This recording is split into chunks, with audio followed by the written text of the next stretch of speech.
Good morning, boys and girls. It's Auntie Janet checking back in with you for week number 2 of our missionary story about Martin and Gracia Burnham, missionaries to the Philippines, if you remember. I'll show you our picture here. If you remember when we introduced the story last week, I told you that Martin and Gracia were sent to the islands of the Philippines, a country near Indonesia, and it has more than 7,000 islands. Last week when we met the Burnhams, we learned a little bit about how God called them to be missionaries, and I think I left you here telling you the story of Martin and Gracia, how they grew up in separate states in America, but how they met when they were in Bible college and fell in love and were married and felt God's calling on their lives to be missionaries to the Philippines. But when I left you last week, I left you with a question. What do you think they had to do to prepare to go to the Philippines? They were going to be making a big international move to a new country, and a lot of things were going to be different. So what do you think they had to do to get ready? Well, one of the things they had to do was to learn a new language. Not the people in the Philippines, not everyone speaks English there, so they had to learn to speak another language. They also had to learn how to be able to build a house because they were going to be living in the jungles in one of the islands of the Philippines. So they had to learn about building a house. They also had to learn about the people of the Philippines and what they were like and what the new culture would be like, and so that they could help them the best that they could. Martin and Gracia joined a missionary agency called New Tribes Mission. And as missionaries with that mission organization, they had to do some training before they were allowed to move to the Philippines.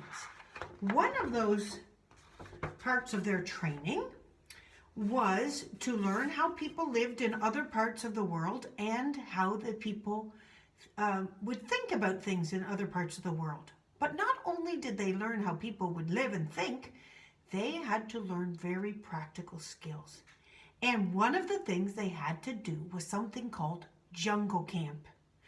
Jungle camp meant that Martin and Gracia, along with any other missionaries who were in the training program, had to leave the main training area where their classes were taking place and had to go and actually live out in the woods and learn how to survive. They were left off in a place out in the woods, and by themselves, they had to build their own home. You can see they must have been given some sort of tenting material, but out of sticks, they had to chop down trees and get sticks and build their own little home made out of wood and some of the tenting. Then they had to do all their cooking outside. You can see Martin here cooking some food here on a stick. And they had to learn how to survive out in the woods. Now, this wasn't just for 1 or 2 days having a little camping trip. No, they had to do this for 6 weeks and see if they could work things out and learn how to survive in difficult conditions. During the 6 weeks that they were out in the woods, living in this little wooden house and tent thing and cooking outside each day, Martin got called away to do a flying test. He was still working on airplanes and he needed to do a pilot's test, so he had to leave Gracia alone by herself in the camp. Gracia didn't mind this. She had been there for almost 6 weeks at this time, and it was okay for her to be left alone for a little while. But not long after Martin was gone to go do this pilot's test, word came from the mission organization, New Tribes Mission, from the main campsite that the Burnhams must dismantle, take apart their camp, bring all the supplies back to the main camp, and it must be done immediately. Gracia thought, well, I can't do that. I need Martin's help. I can't just take everything apart myself. My husband and I built it together, so I'll just wait for him to do it. But no, the instructions were dismantle, take apart everything, and it must be returned to the main camp immediately. So, with no other choice, Gracia had to obey the orders. she started working to take apart the wooden house, take down the tent, gather all their belongings. It was so hard. Gracia is not a very big lady. I've met her. She might be 5 feet tall. And she had to do this all by herself. And she was complaining and she didn't want to do it, but she struggled to get everything. But finally she got everything taken apart, and then she had to drag it down. And this jungle camp was on the other side of a lake. So because she had to bring the things back to the main campsite, all of the things had to be taken across the lake to get back to the main campsite. All she had was a little raft. She struggled and struggled, but carefully loaded everything onto the raft, leaving enough space for her. And finally, she looked around and saw that everything had gotten taken down from the camp, and she got on the raft herself and pushed herself off from the shore. And all by herself, she paddled and paddled and paddled, and finally, after lots of hard work, she made it back to the main camp. Once she got back to the main camp, she was sitting there and there was another lady there, and Gracia started complaining. Can you believe it? I got word from the main camp here that I had to dismantle our whole campsite all by myself. My husband is off on a training exercise for his pilot's license, and I had to do it all by myself. Can you believe they wouldn't let me wait? And she complained and complained. The other lady listened to Gracia, and when she had finished talking, the other lady said to Gracia, I had to do that too, you know. Gracia looked back. She thought she was the only person who had to do this. Really, she said? You had to do this by yourself?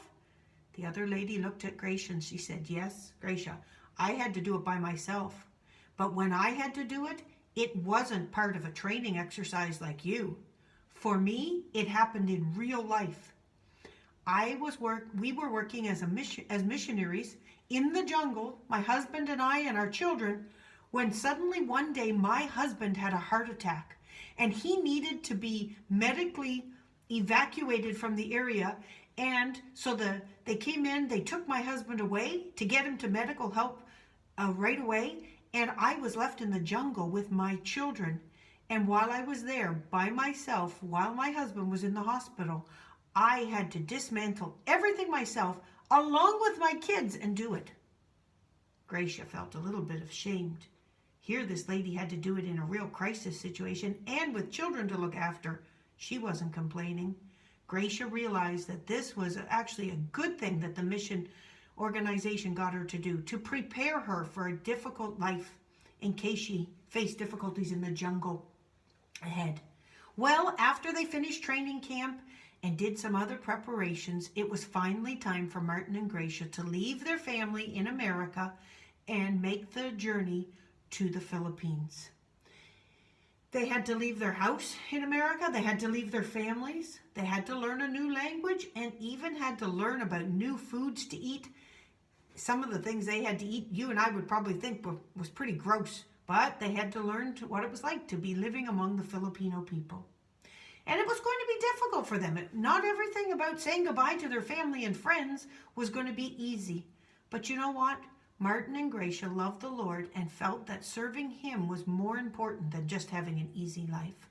So, in the early 1980s, they left their family and friends in America and they moved to the Philippines.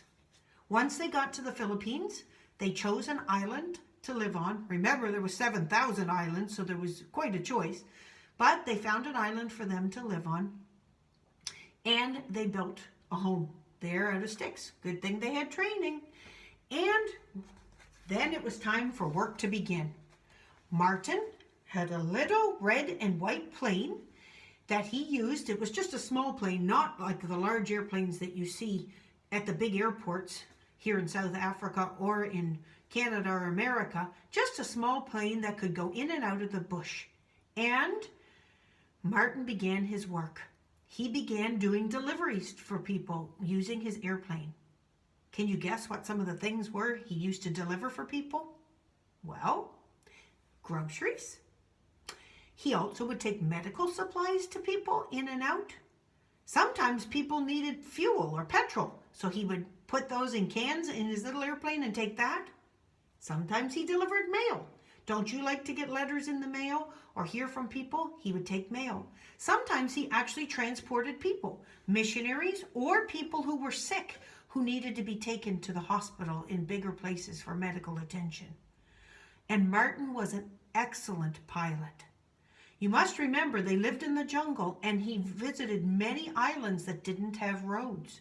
And so the only way Martin could get in and out was on short runways that the people in the islands would build. Now, if you've ever been to a big airport, you know that the runways are long stretches made with asphalt and tar, just like a road, a long straight road. And the big airplanes come in and have a long time to go, and slowly the wheels hit down and then to slow themselves and finally come to a stop. And even when they were taking off, the planes have a long way to go, get the speed up, and up in the air they go. But in the middle of the jungle, it wasn't like that.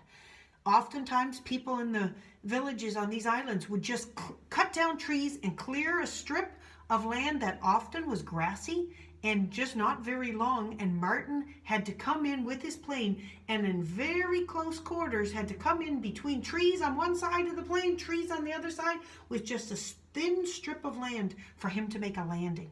And Martin was good at it. God had given him a talent, and he was an excellent pilot. And God had a perfect job for Gracia too. Do you remember I told you when she was just a young girl, she loved to organize things and plan things?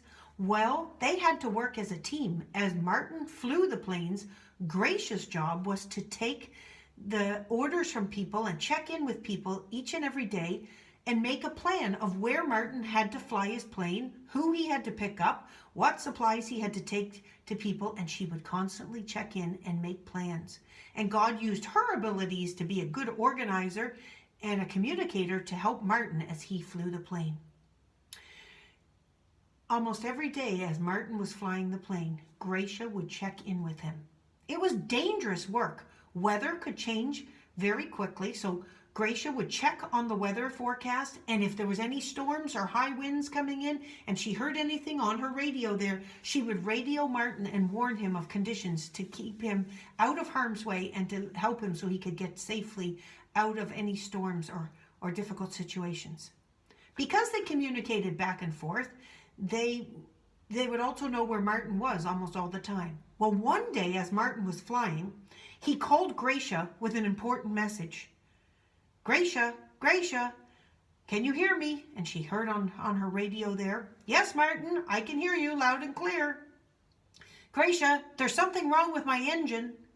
He only had one engine in his plane. What do you mean, Martin? What do you mean there's something wrong with your engine? And Martin said, Gracia, my engine, it's cut out. I have no power. And with that, no more messages from Martin. Can you imagine? I'm sure Gracia's heart was just pounding. What? Her husband was up in a plane? No engine working? What could she do? She was on the ground in another island far away. She did the only thing she could do. She started to pray. She sent a message to some of her friends and asked that they would pray too. God, please keep Martin safe. Help him be able to get to a runway and not crash the plane. Minutes went by. More minutes went by, no word from Martin. When finally, after quite a while, Martin radioed back in, Gracia, her heart leaped with joy. Yes, Martin, are you safe? Yes, Gracia, we're safely on the ground. Everyone is cheering out here on the runway saying, yay, he made it safely. God protected me. God answered Gracia's prayer and Martin landed the plane safely. Aren't you glad he knew about planes and learned about planes so many years ago so that he could help to even fix the plane and get it back up and running again, and he knew how planes worked well. Well, life went on for the Burnhams in the Philippines. For 16 years, they served the Lord in the Philippines. And it just wasn't Martin and Gracia. Soon, God blessed them with a family. They ended up having 3 children, 2 boys. One boy was named Jeff. The other boy's name was Zach, and a little girl named Mindy. And their 3 children lived with the Martin and Gracia in the Philippines. Now, can you remember when Martin was a boy. He lived in the Philippines with his family as missionaries, and he was sent off to a boarding school to go to school. Well, Martin and Gracia didn't want to have to send their children to a boarding school, so they made the decision that Gracia would homeschool the children in their own home and teach them. During COVID, you kids know what it's like to do your schoolwork at home. Well, their kids did their schoolwork at home, being homeschooled. And every few years, they would take a trip from the Philippines back to America so they could visit their family and friends and supporting churches. But most of the time, they spent their life in the Philippines, and the family called the Philippines their home. I told you that they had been over 16 years in the Philippines. Well, it came to the time for Martin and Gracia to celebrate their wedding anniversary. They had been married for 18 years at this time in 2001, 19 years ago from now. And they wanted to celebrate this big anniversary, so they made plans for missionary friends of theirs to look after their 3 children. Jeff, Zach, and Mindy were going to go and stay with friends for about a week while their mom and dad, Martin and Gracia, went away for a little holiday to celebrate their wedding anniversary. To celebrate their wedding anniversary, I'm going to show you. They went to one of the larger islands here in the Philippines. Can you see where the check mark is? It's an island called Palawan. And they went there because there was a fancy resort there. And they wanted to just have a little holiday and spend some time as a husband and wife. The holiday was going well. They were enjoying some time just to relax, no children, and things were going well. It was soon going to be time for them to go back with their children. And one night, while they were staying at the resort, Martin and Gracia were fast asleep, when suddenly their lives changed. While fast asleep in bed, they heard this at their door. Pounding. What was it? Within seconds, they heard loud shouting. And boom, the door of their hotel room came flying open. There they were laying in bed. They looked up, and when they looked up, here was 3 men with machine guns pointed at their heads while they lay there in bed. They couldn't believe it. The Burnhams, can you imagine? Laying there, wakened out of sleep with 3 men with machine guns pointed right at your head. They ordered Martin and Gracia to get out of bed and come with them. They grabbed them roughly. They hardly had any clothes. They quickly grabbed some clothes, but they couldn't pack their bags. They grabbed them and ordered them with a gun behind their head to walk down from the hotel to there at the side of the ocean. There was a boat there. They shoved Martin and Gracia onto the boat, and along with Martin and Gracia, there was 18 other people. They were taken hostage. Who were these people? In the middle of the night, they were on this little boat with 18 other hostages, and they were driven in by boat to another island. Once they got to the other island, they looked around, they wondered what was going on, and they started to talk to some of the other hostages. They found out that these men with the machine guns were part of a terrorist group, and they were trying to get money. And the men in the terrorist group figured that if they took hostages, some people from America and other countries, they could get big money by looking for ransom money. So the hostages talked together, and then the terrorists came and started to talk to them with their guns pointed at them and asked each hostage, "Who are you? Who were you, and where are you from?" Well, some of the hostages, they found out, were people who had a lot of money, and the news of their hostage taking went all over the world on news stations. And the terrorists started to negotiate with some of the people, and some of the people were freed because their countries and their businesses paid money to free them. But Martin and Gracia told their terrorist captors that they were missionaries. They didn't have any money, and their government was not going to pay ransom money to get them free. So the terrorists looked at Martin and Gracia and said, "We will deal with you last." All they wanted was money and to try and to fight against the Philippine government. Well, As I said to you, some of the hostages were released because they were paid ransom money to their terrorists, and off they went.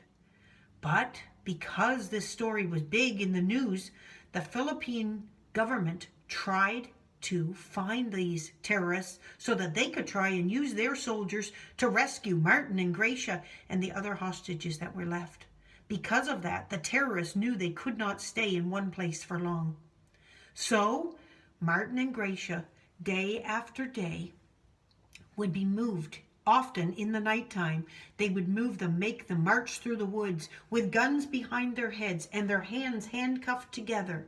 They only fed them small amounts of food, and they were away from their children. First 1 week, then another week, then it moved into months. And Martin and Gracia talked about how, even though they were scared, they were thankful that their children at least were safe with other missionaries and eventually went to live with their family. But day after day, week after week, these kidnappers were very mean to Martin and Gracia. They hardly gave them any food. They made them walk through the woods in very difficult conditions. They were often cut and hurt and feeling sick, and they didn't care. They saw terrible things. These people treated Martin and Gracia and other people who were hostage, they treated them very poorly. And Martin had handcuffs almost all the time. Even at night, the terrorists would take Martin, put him up against a tree, put his hands behind his back like this, and would handcuff his hands around the tree so he wouldn't try to escape. And they always threatened them, if you do not cooperate with us, we will kill you. How do you think you would feel? Missionary serving the Lord, and suddenly this bad thing had happened? What was God doing? Why was God allowing this to happen? Martin and Gracia didn't know why God had allowed this to happen to them, and they didn't know how long it was going to last. Weeks turned into months, and month after month they were treated like this and kept as hostages. I'm going to leave it here today, and we're going to find out next week what happens, because during all this time while they're being held hostage, Martin and Gracia are trying to be witnesses and tell their captors about Jesus and live as a Christian should, with a godly testimony before them to show the love of God to these people.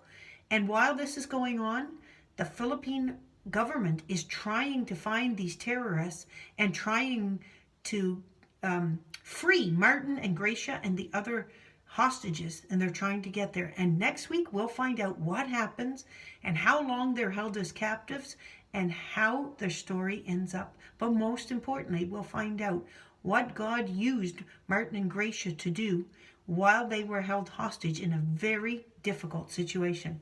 See you again next week.